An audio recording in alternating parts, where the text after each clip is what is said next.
the money, made a ruckus right in the temple, took out a whip, drove the animals out, and he said, "My house shall be a house of prayer for all nations, but you've made it a den of robbers." Now, this doesn't sound like a big deal to you, but this would be like walking into the corporate offices of Bank of America and burning money. It wouldn't go well. Jesus has walked right into the high priest headquarters, the temple, the Jewish center corporate offices, and he has kicked over their system of sacrifice and worship. And all the common people are clapping for him. This thing's going to come to a head this week. And according to the scriptures, he spent the rest of Monday teaching in the temple, and then he returned to Bethany to spend Monday night. Now on Tuesday, they get up and they go back down the hill and they come back into Jerusalem. And it is a day in the Bible of confrontations, questions, and traps. The Pharisees ask him about, should we pay taxes to Caesar? It's a political question. They tried to trap him with questions concerning what is the greatest commandment in all the law, a religious question. And it may have been on Tuesday when Jesus sat down in the courtyard of the temple and watched people bring their offerings and put them in the container, and he pointed to a widow. It says he saw rich people putting in their money into the treasury. He also saw a poor widow putting in 2 small copper coins, and he said, "She has given more than them all."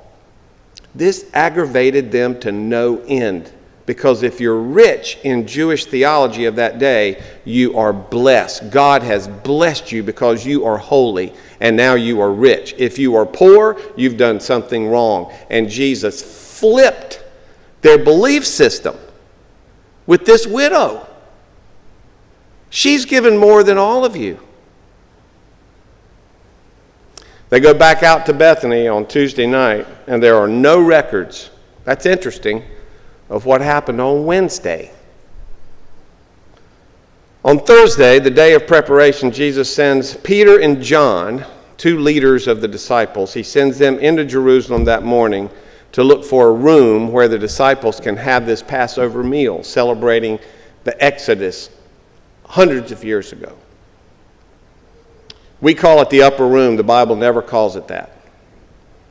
They'd go to the temple, Peter and John, they'd exchange their money, they'd purchase a lamb, they would go and cook this lamb in a portable earthen oven, and then prepare other spices and elements for the Passover meal. And later in the afternoon, Jesus and the other 10 disciples would come to celebrate Passover before sundown. Now they got to that room, and it would have been the custom to have a servant or a slave to wash the feet of the guests who are coming to dinner. And that's why when Jesus took off his robe and strapped a towel around his own waist, and he washed the feet of his students, nobody could believe it. Again, he flipped the value system. You're the master. You don't wash my feet, Peter would say. If you wash my feet, you have to wash all of me. Get up. You're in a humble position. You're the leader. You're the master. And Jesus is on his knees, intimately washing the feet of these 12 men. Everything about this week is upside down. The widow, the widow's mite, the kicking over of the tables, the washing of the feet, it all goes together. It's all the same thing. My kingdom is not of this world. The kingdom of God is different from the kingdom of man. It's all over the place. Humility. I want to talk to that person who knows nothing about the faith. Humility is the theme of this week. It's what it's all about. A God who shows us humility. A God who shows us humility. This is unbelievable. At the Passover table, Jesus took the leavened bread, which had not risen because they were in a hurry when they left Egypt. Don't let the bread rise. So it's more like a cracker. And he breaks it open and he says, there's a new meaning to this now. This is my body. There's a different exodus happening right now. A different leaving of oppression. And not just from Rome, but from sin. And this body, my body, becomes this bread, a symbol of my body. He took one of the 4 cups. There were 4 cups in the Passover meal, all with different reasons, purposes.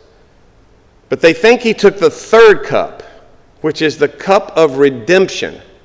And he took that cup and said, "This is my blood, a symbol of my life, poured out for the forgiveness of your sins.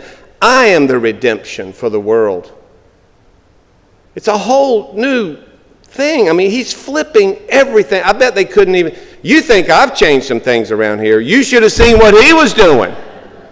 I mean, I don't think they could keep up with him.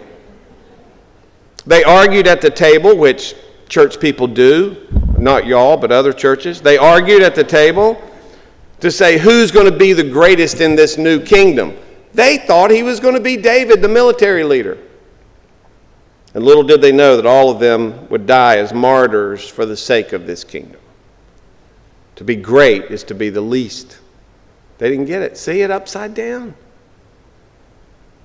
Judas leaves from that table to betray Jesus to the Jewish authorities. And for centuries, we've been trying to figure out who Judas was and what his motives were. Was he going to force Jesus' hand to raise up this kingdom and this military might, and I'll turn you in so you'll eventually display your powers and take over Jerusalem and take over Rome? Or was Judas really in this for just 30 pieces of silver? He was the treasurer of the disciples. Why would he need 30 pieces of silver? Just steal the purse. Judas is confusing to us. We don't know his motives, but we do know this. We all betray Jesus. He represents everything in you that has ever betrayed Christ. The other disciples sing a hymn, which you do at Passover, and they left the city through the eastern gate. Same way they go up to Bethany every night. They're headed up in the Mount of Olives, and they stop at the Garden of Gethsemane. It's just a garden of olive trees. It's late Thursday night this week when this happens. And we call it Maundy Thursday. You ever wonder what that means? Maundy is Latin for mandate. Mandate Thursday. What do you mean mandate? Here's the mandate. That you love one another as I have loved you. That's what Maundy Thursday is.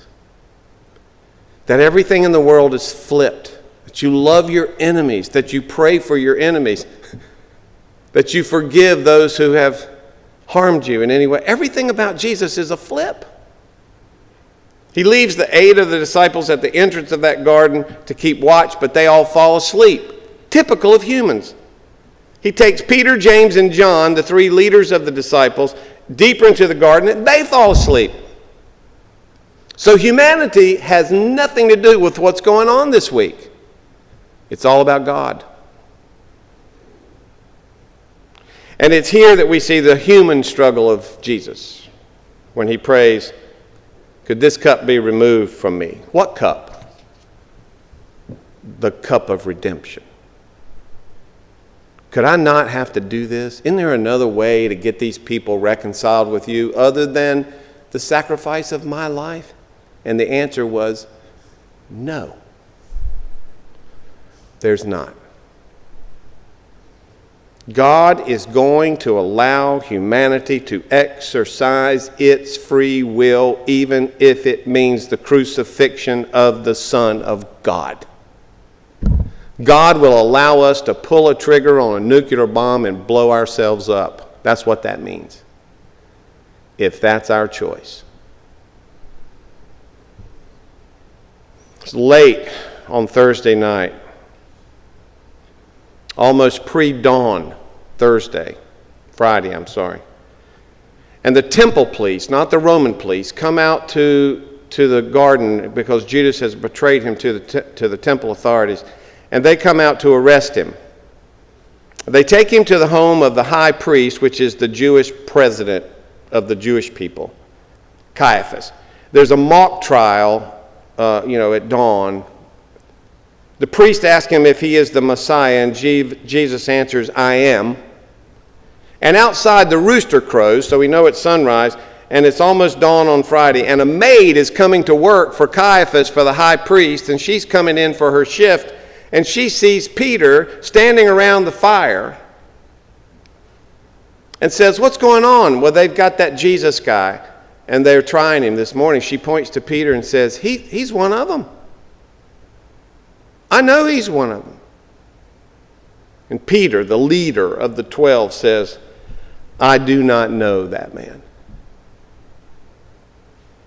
Can you imagine that?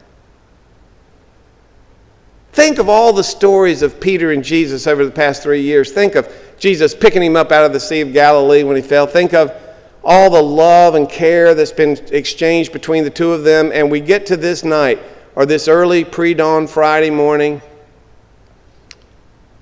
Peter's standing outside Caiaphas' home around a fire barrel, and a lowly maid points him out. And he says, I don't know that man. How do you deny the Christ? And yet you and I have done it 1,000 times. Peter represents, as does Judas, the part of us that will not own him. This is a sad week in many, many ways. This week isn't holy. It's not a holy week because of what humans did. It's holy because of what God did. The Jewish court couldn't execute anybody. They didn't have the power to crucify anybody. So they've got to take him to Rome, but Rome doesn't care about religious issues. So the Jews trumped up 3 political charges. Here they are. They're in the Bible. He's been perverting the nation. Rome wouldn't like that. He promoted the forbidding of paying of taxes to Caesar, which we know is not true. And he claims himself to be a king. Those 3. And sometime after sunrise on Friday, they take him down the street to Pilate's Praetorium, to the headquarters for the Rome. And Pilate struggles with this because he can't see anything in this humble peasant carpenter that would warrant crucifixion. He just can't put it together. They cry for the crucifixion, and eventually Pilate yields and washes his hands. They put a scarlet robe on him, a crown of thorns, and they stand him up and mock him like he's supposed to be a king. They spit on him. They flog him almost to death. They say, "Hail, King of the Jews." It's a sad week. And then they lead him off to a garbage dump just outside the city, where they would hang criminals and put their crime on a plaque over their head as billboards. If you do this, we will do this. And he hung between 2 thieves. We call that Good Friday. You ever wondered why? It used to be called God Friday. Good Friday. God Friday. It's not a Good Friday. It's a good God who would love us even though we would do this. That's Good Friday. He hangs on a cross between 2 thieves between 9 a.m. in the morning on Friday. So they've done all this before 9 a.m. And he hangs there till 3 p.m. in the afternoon on Friday. Now, I've been doing this for years. Every Good Friday from 9 a.m. to 3 p.m., I stay aware of the hours of the crucifixion. And I'm telling you, it's haunting. I'd invite you to do it with me. On Friday, when 9 o'clock comes, go, well, he's on the cross. And all during the day, if you're playing golf, if you're working, whatever you're doing, just watch your watch. You go, oh my gosh, he's still on it. And then at 2 o'clock, you go, he's still on it. And at 3 o'clock, he comes off, and it's like I'm emotionally drained on Good Friday. I'm like, it's over. He's done. He's off. Those are some long hours on Friday of suffocating to death. The disciples scatter in fear. They think they're going to get us next, except for John, who is at the cross with Jesus' mother while he's being crucified. Mary watches this. Judas has already committed suicide